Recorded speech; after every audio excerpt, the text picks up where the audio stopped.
Hi, this is One Zentangle a Day, day 40, and today we're working with letters as strings.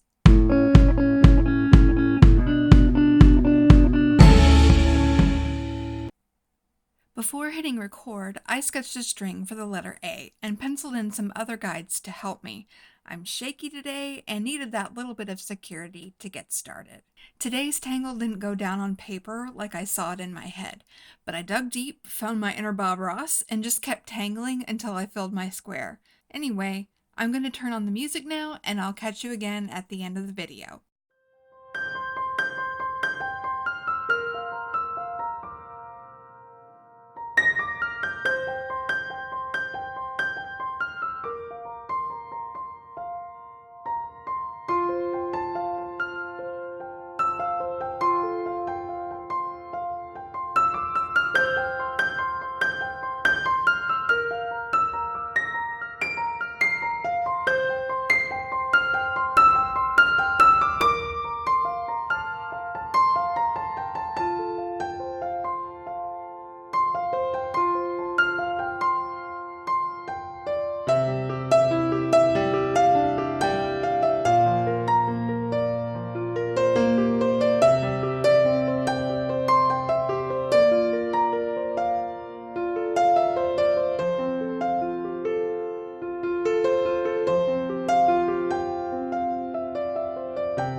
great big thank you to all of my patrons, and a shout out to these wonderful people for being paragraph level supporters or higher: Amy S., Angela R., Elizabeth G., Jeff O., Heather G., Heidi D., Jeff G., Kimberly C., Kristen D., Rick K., Stephanie A., Tina J.